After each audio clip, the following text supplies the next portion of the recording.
Assalamu alaikum wa rahmatullahi wa barakatuh. Hello my dear students, welcome to this video. Today I'll explain or show you how to explain grammar structures, and we will start with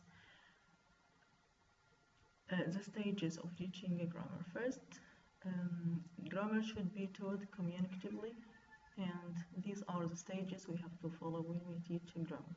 So we start with presentation, then we have explanation, and after that we have practice. So the first stage we follow when we start teaching a grammar is, as we know, we have an introduction or warm-up. So teaching a grammar is similar to how we teach vocabulary, and if you can remember, when we teach vocabulary we start with warm-up, in which we give the students an idea about what the lesson is about, and the same way we follow in when we teach grammar. So we start with warm-up, and this stage is an oral presentation. So we start with exposing students orally to the form and meaning.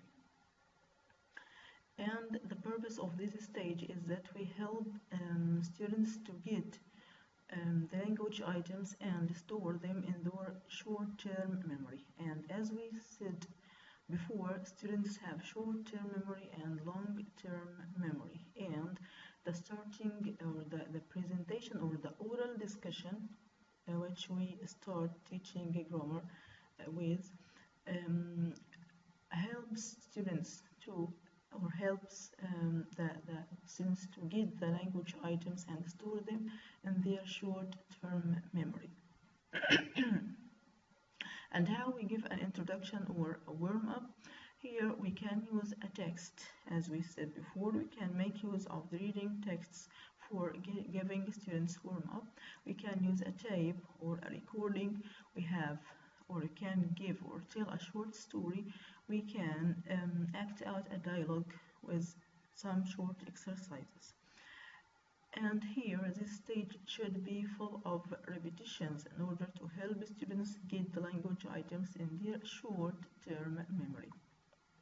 After the oral discussion, we have what we call isolation and explanation. And here comes the role of the board. So we start to explain the grammatical items, or we start to give examples. So here we explain and help the students to understand the use of the structure. So here we can make use of pictures, we give examples, and remember to try to avoid translation into the Arabic language, as what we learned in teaching vocabulary.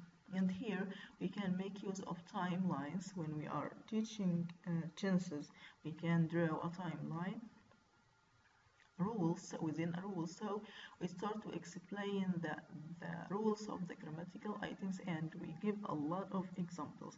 And here we use the board and we write a lot of examples on the board. And as we said before, we have to divide the board into 3 parts. And for grammar, we have in the first part of the board we have to write the examples, and in the second part we can give the form. The third part we can give practice. And at the end of this stage, after we write examples, we have to highlight or underline the important words in the structure, and we ask the students to repeat the sentences after us. This is very important to help the class remember the structure. And after we give the explanation and explain the use and the form of the structure, we give practice. So in this stage, the language items or the structure transfer from the short-term memory to the long-term memory. So this stage helps the class or the students to remember the language structure. And here we can use questions and answers, we can use pair work and group work. And after that we have to test or evaluate students knowledge of the language structure and we give feedback. So here we can call this the free practice stage, in which we can use games, role plays, we can use pair work and group work, and here we focus on oral skills. So here we encourage the class to use language items or the structure in speaking. Okay, so let's have examples and show you practically how we can present grammar. Here, for example, we have a first year prep student book, and this is unit 2, lesson 2. And as we said before, the language items or structures are given in the reading lesson that we use to present vocabulary. So in the unit we have lesson 1, which includes the reading text and vocabulary items, and in the same lesson we have the language structures. So this reading passage includes the structure related to unit 2. So here if we read this passage we can find that the structure here is using adverbs of frequency. So the first stage when we follow when we teach grammar, as we said, or as what we have just said, is that we have an oral discussion or a warm-up of the structure, and we learned before that warm-up is for helping the class or the learners to get an idea about the language structure presented. So we have different ways for giving warm-up as what we have learned before. So we can ask questions about adverbs of frequency, or we can ask the students to read the passage and we ask questions about the adverbs of frequency. So here we have an introduction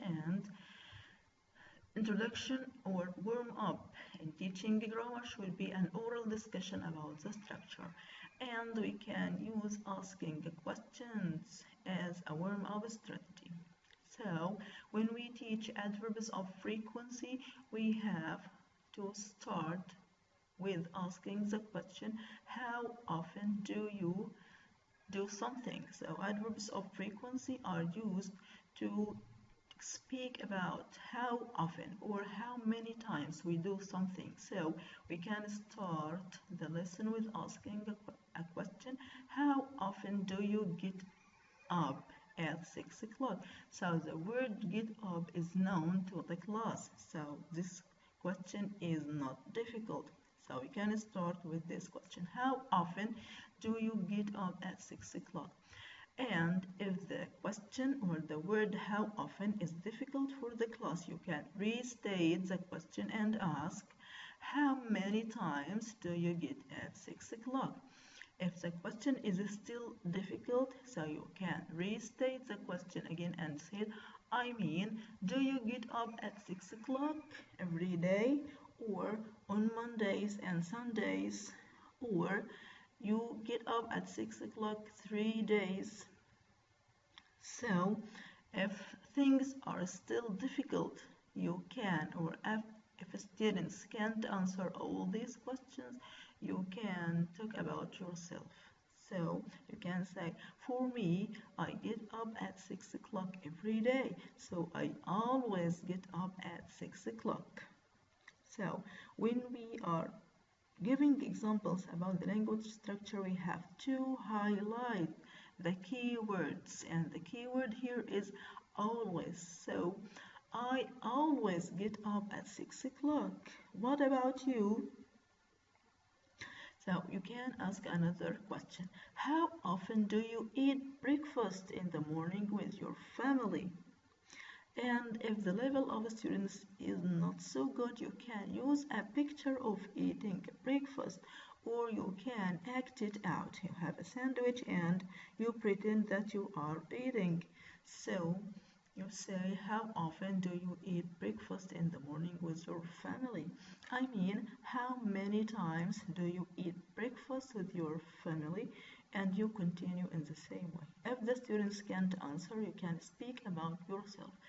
For me, I eat breakfast with my family on Mondays and Tuesdays. So I sometimes eat breakfast with my family. And you continue the discussion in the same way. So this is the introduction or the warm up.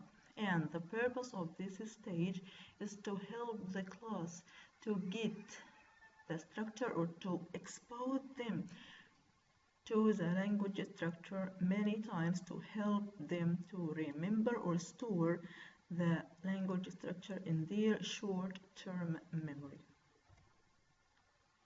The next stage is the explanation, and here we start to use the board and we divide the board into three parts. In the first part we write examples, in the second part we write the form, and the third part is for practice. So the purpose of explanation is to help the students understand the structure, the meaning of the structure, and when we use the structure, and you give a lot of examples to make the meaning clear. So now, as we said before, we start with the board. So after the oral discussion, we tell the class directly that today's lesson is about adjectives of frequency that we use to talk about how many times we do something. So after the warm-up, we tell the class directly what the structure is about. After that, we start to use pictures, and here this picture is taken from the student's book. So you can ask the class to look at this table in their books, or you can enlarge the picture, يعني نكبر الصورة, and you stick it on the board, or you can draw it by yourself in a chart. ممكن نعمل لوحة وفيها verbs of frequency, and you stick them on the board, and you tell the class that these are the adverbs of frequency, or the words we use to talk about how many times we do something. So always means that we do something every day. Usually here means that we do something 3 times. For example, so if we do something 4 times here, so we do it 3 times. And you can draw dots or stars here. Here we have 4 stars and 3 stars. And often means that you do something 2 times.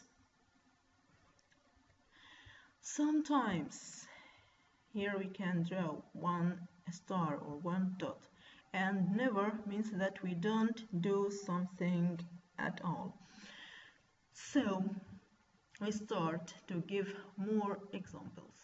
We can ask more questions.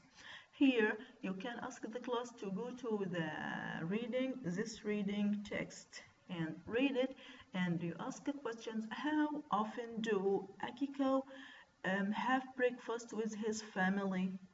So the answer is in this reading passage. So here you are teaching the grammatical items in context, as what we said for teaching vocabulary items. So they can say Akiko usually has breakfast with his family, and you continue how many times or how often does Akiko walk to school? And the answer is Akiko never walks to school. And you can continue in the same way, and you write the examples or the sentences you elicit from the class on the board. So here we start with writing the question on the board. How often does, for example, Akiko have breakfast with his family? Or you can ask the class, how often do they or you have breakfast in the morning They usually eat breakfast in the morning. They usually eat breakfast in the morning. So usually means, you explain that. Usually means they do something three times. How often does she visit the zoo? And you have to stress the important words here. How often does she? How often does she visit the zoo? She often visits the zoo.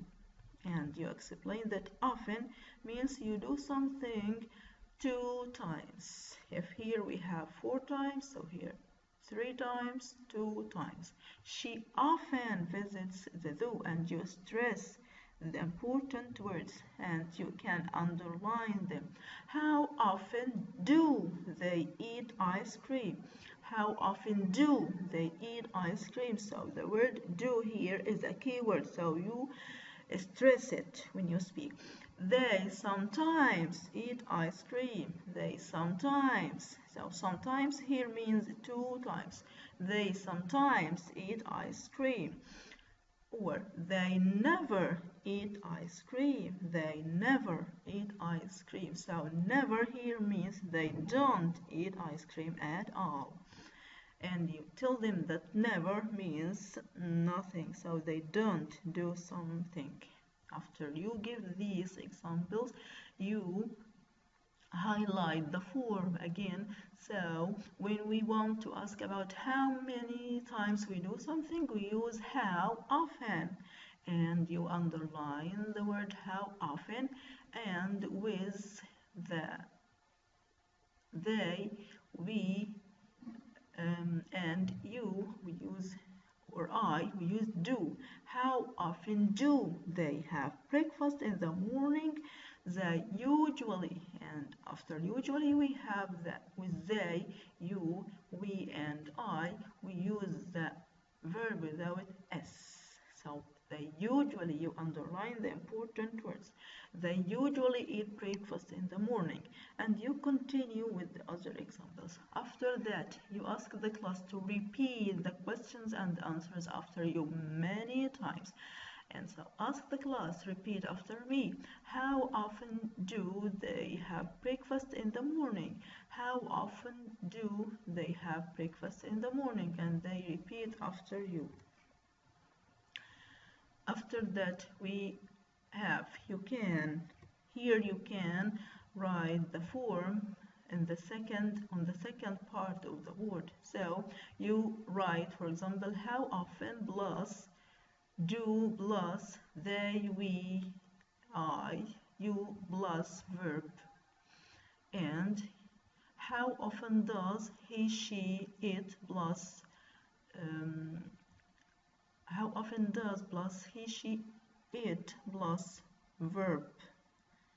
Okay, and in the affirmative form, he, she, it usually plus plus the adverb of frequency plus the verb with s, and I, we, you, they, we plus the adverb of frequency plus verb without s. And after that we continue with the controlled practice. And controlled practice means that you give an activity that is very controlled by the teacher, and it can be done on the board. You can draw this table. This table is taken from a student's book, so you can write or draw this table on the board. On the third part, as we said before, we have the third part of the board for the practice. So you can draw this table, and this is the key or the clues or the cues you give the class to help them answer or do the exercise. So you can explain that always means we do something 1, 2, 3, 4, 5 times. So if we do something every day, so we use always. So explain again. We have here usually, and usually means you do something 1, 2, 3, 4 times, Often means you do something 3 times, sometimes means you do something 2 times, and never means that you never or you don't do something. So here you have an activity about the reading text we have in the lesson, or the text that I showed you in the first, or in the beginning of the lesson. So you ask them to look at this table and fill in the gaps in these examples. So it's important that you give them an example. So the first sentence is done. Akiko never plays basketball. So we look at the column of basketball and look how many times. So here we have 0, and 0 means never. So we say Akio never plays basketball. So the second example, you can do this on the board with the whole class. So Yaro plays basketball. So let's look at Yaro and basketball and count 1, 2, 3, 4. So 4 times means usually. So Yaro usually plays basketball, and you draw their attention that after usually or the adverb of frequency we have present simple plays. And here Yaro is a singular pronoun, so we use plays, not play. So number 3, Akio space reads English books. So let's look at read English books and Akio. So he reads English books 1, 2, 3. So 3 times means often. So Akio often reads English books. So we say reads, not read, because Akio is a singular pronoun, he or she. Yaro space reads English books. So look at Yaro and English books here 2 times. So 2 times means sometimes. So we say Yaro sometimes reads English books. Can we say sometimes read? No. Sometimes reads English books. Number 5, Akio and Yaro and help in the home. So look at the column of help in the home. How many times? 1, 2, 3, 4, 5. So it is always. So we can say Akio and Yaro always help. And why don't we say helps? Because Akio and Yaro are plural. So we can say they.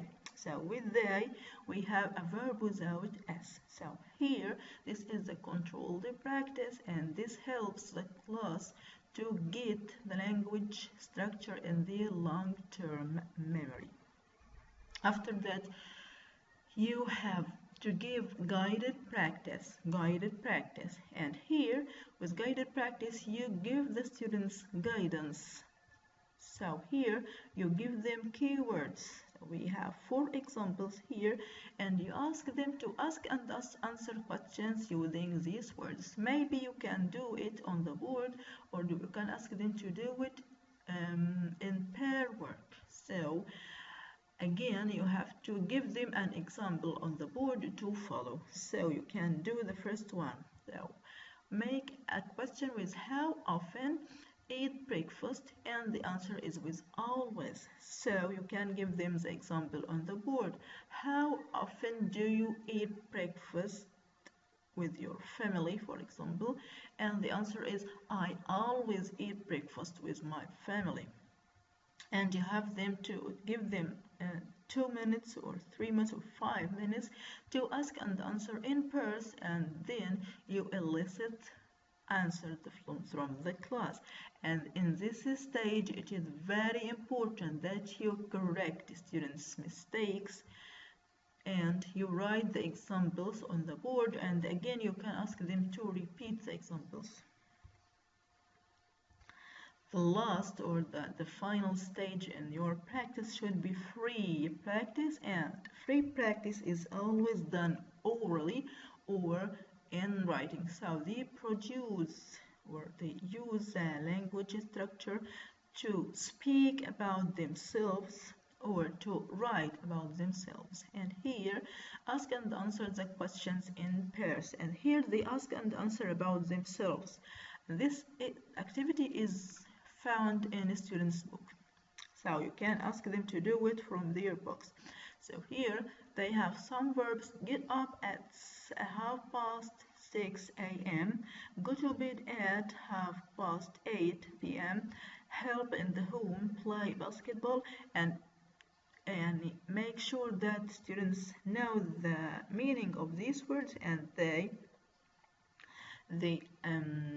have already learned these words in lesson 1 in the vocabulary lesson, so these words are known or familiar to them. Read English books, walk to school, watch TV in the evening, and you can help them with this example. How often do you get up at 6:30? And here the answer is I never get up at 6:30. Okay, so this is the end of the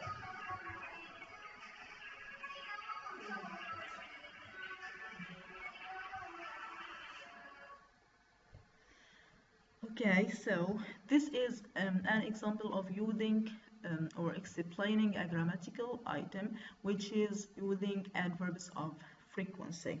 So let's look at another example. Here, this is Unit 3 from Prep 1, Lesson 1, and you remember this lesson. This is the vocabulary lesson, but as we said before, we make use of the vocabulary items we have in the vocabulary lesson to teach the grammar lesson, because as we said before, we have to teach grammar in context. So these words will help us explain the structure of this unit, which is using have or describing appearance using has got and have got. So as we said before, we start the grammar lesson with introduction or warm-up, and it should be done orally. So you have many techniques. You have this picture in a student's book. You can enlarge the picture on the board, or you just ask the class to look at the pictures in their student's book, or you can ask students who can describe, or ask them who has long hair, who has short hair, who has curly hair, who has black eyes, who has glasses. So you start an oral discussion, or you use this picture and ask questions, or ask the class to look at the first picture in their student's book, or you can enlarge these pictures and stick them on the board, okay, and ask the questions. Look at this girl. Has she got long hair? Has she got long hair? Has she got long hair? Yes, she has. Yes, she has. And these things are done orally, okay? Look at this man. Has he got a mobile phone? Has he got a mobile phone? Yes, he has got a mobile phone. Has he got a beard? Has he got a beard? Yes, he has got a beard. Look at this woman. Has she got long hair? Has she got long hair? No, she hasn't. She has short hair. And these words are familiar to the class because they have studied them in the vocabulary lesson. Okay? And you continue in the same way. Look at this boy. Has he got glasses? Has he got glasses? Has he got glasses? Yes, he has got glasses. Look at this girl. Has she got glasses? Has she got glasses? Has she got glasses? No, she hasn't got glasses. Look at this boy. Has he got black hair? Has he got black hair? Yes, he has got black hair. Look at these three persons. Have they good glasses? Have they good glasses? Have they good glasses? No, they haven't good glasses. And you can turn to ask students about themselves. Do you have black hair? And all these things are done orally.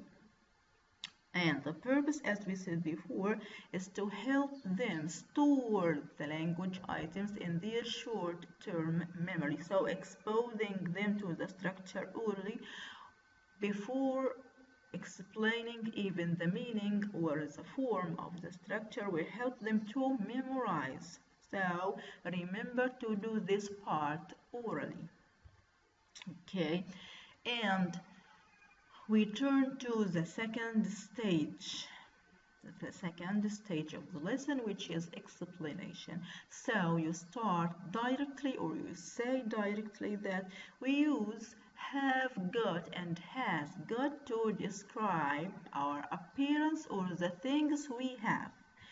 And you can make use of the pictures. These pictures you can stick them on the board. You have pictures like these and you stick them on the board and you start to ask questions, and instead you write on the board to expose the class to the written form of the structure.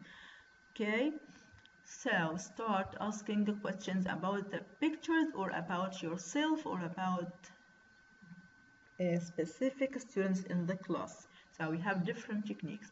Has she good curly hair? Has she good curly hair? Has she good curly hair? Yes, she has good curly hair.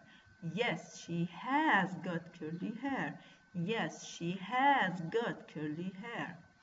The second question, has she good glasses? Has she good glasses? No, she hasn't good glasses. No, she hasn't good glasses. Number 3, has he got a mobile phone? Has he got a mobile phone? Yes, he has got a mobile phone. Yes, he has got a mobile phone. Number 4, has he got a beard? Has he got a beard? Yes, he has got a beard. Yes, he has got a beard. And you stress the important words in the structure and you highlight them or write them using a different marker. Number 5, have they good glasses? Have they good glasses? Have they good glasses? No, they haven't good glasses. No, they haven't good glasses. Have they got a laptop? Have they got a laptop? No, they haven't got a laptop. No, they haven't got a laptop. And you explain that when we ask about what someone has, we use has he or she or it got something, and you continue explaining or highlighting the important words. After that, you ask them to repeat the questions and answers after you a lot of times to help them to memorize the structure. Okay, then we said before that we divide the board into 3 parts. In the first part you write the examples and we stick the pictures. In the middle part we write or give the form. So giving the form is important, but we never start with giving the form in this way. So you can give the form after you have taught the meaning with your discussions. So write I, we, you and they plus have got. Okay, he, she, it plus has got. And you elicit examples from the students and you write more examples on the board. Okay, then we give them the question form, question and negative form. And you say that when we ask a question, we use has plus he or she or it plus got, or have, I, they, we, you plus got. And you give more examples with questions and answers. Okay, This is the second example for how we teach grammar. Okay, let's give you another example, and this is Unit 4, Lesson 2, and it is about using the present continuous tense. So, as we learned, we never start with giving the form or saying that. Today we have the present continuous, and it consists of the subject plus or I plus am plus verb plus ing. No, never start with teaching a grammar this way. So we have an introduction or warm up, and we learned that we have to do this orally. And for the present continuous, we have different techniques. For example, you can give them or have them watch or listen to a song and you act it out together, or you can play a guessing game. So let's look at or have a look at this song. It is about teaching the present continuous, so you can show them this song.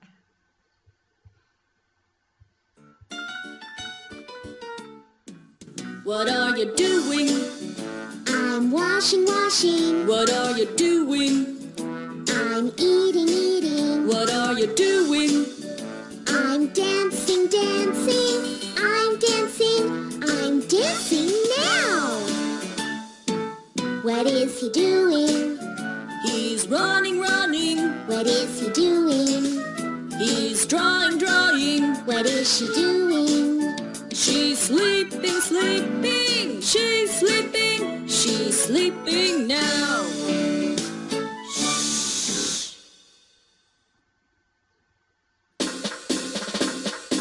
Let's sing.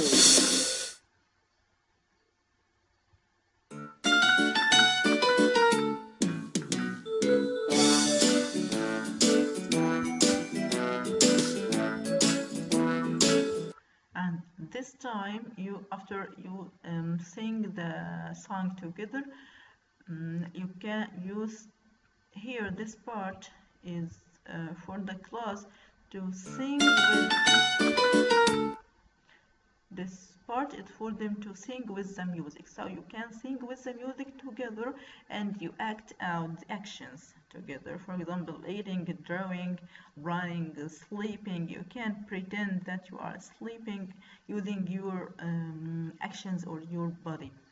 Okay, so this one of the warm-ups we can use for teaching the present continuous. Okay, so you can repeat the song together many times. This helps the class to get the structure or to store the structure in their short-term memory, as what we said before.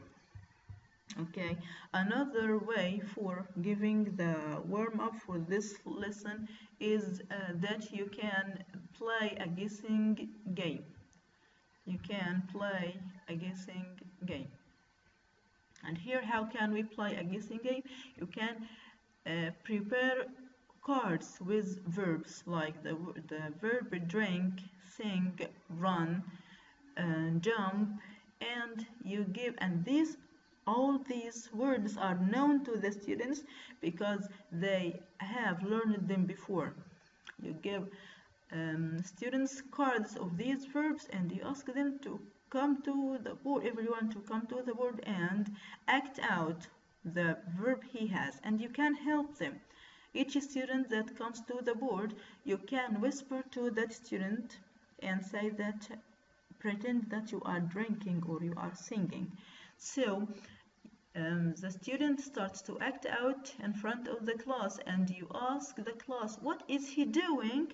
And they can say he is singing or he is drawing. So, and you help them continue this way to help them to get the structure in their short-term memory. And another warm-up activity is that you ask them to look at this picture in their student's book, or you can enlarge the picture and stick it on the board, and you start to ask questions about the picture. And as we said before, all the verbs that they have to use have been taught before. Okay, so all the verbs here are easy for them, or you can revise the verbs. Here, number 1 is read, number 2 is here reading or surfing the internet or using the mobile phone, here taking a photo, here writing a text message, for example, or singing, here playing football, play chess. So you can revise the words that you have to use, and you start with what is she doing? What is she doing? You ask the class, what is she doing? And they already have the word read, and so you elicit answers. If they can't answer, say it by yourself. She is reading. She is reading. Number 2, what are they doing? What are they doing? They are playing football. They are playing football. In picture number 3, what are they doing? What are they doing? They are playing chess. Look at number 5. What are they doing? They are taking a photo. They are taking a photo. And you continue with the other pictures. And all these questions and answers are done orally. And this is to help them to remember the structure and to start to understand when we use the present continuous. Okay? After that, we start to give the explanation part, and we start to use the board.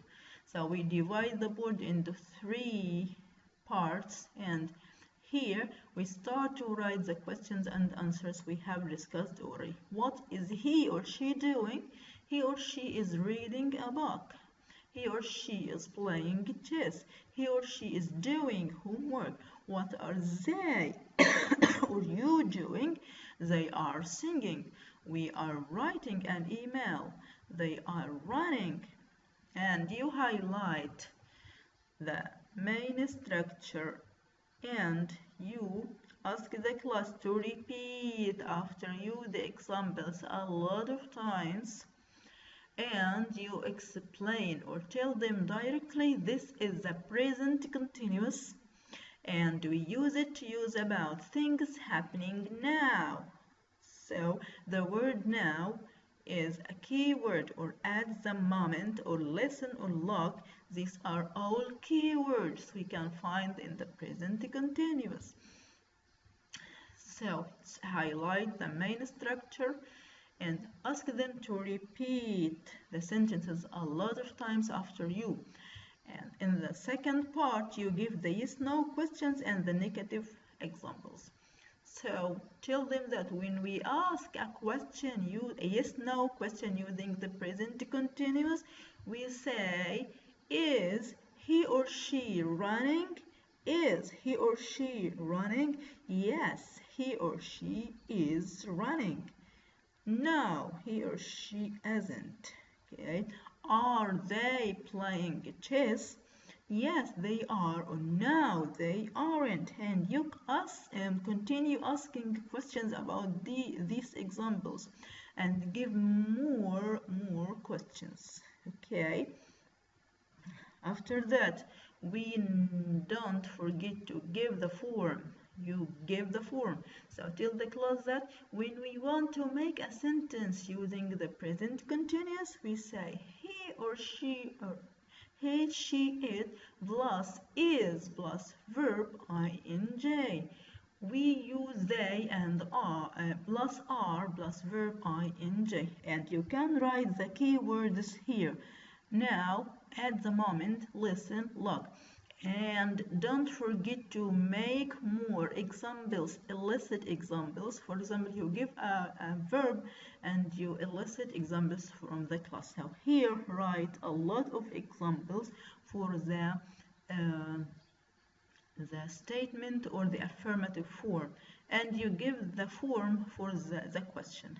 Is he, she, it plus verb plus ing.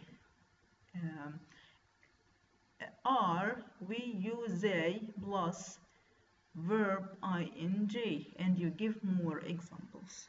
Okay, now this is the end of our video today, and please don't start with teaching grammar in this way, because in the past we learned grammar starting with learning the form of the structure, and this is not correct, because we have to learn the meaning of the structure first, and we use it in a real life communicative situation. So this is the meaning of how we teach grammar communicatively. So communicatively means that you teach grammar in a real life situation to help the students understand when and how to use the structure, not to know about the form. So this is the form. Telling the class that the present continuous consists of he, she, it plus is plus verb. This is the form, and this is the final thing you explain in the structure. Okay, so thank you for listening, and I hope that you apply these things when you explain grammar. Thank you.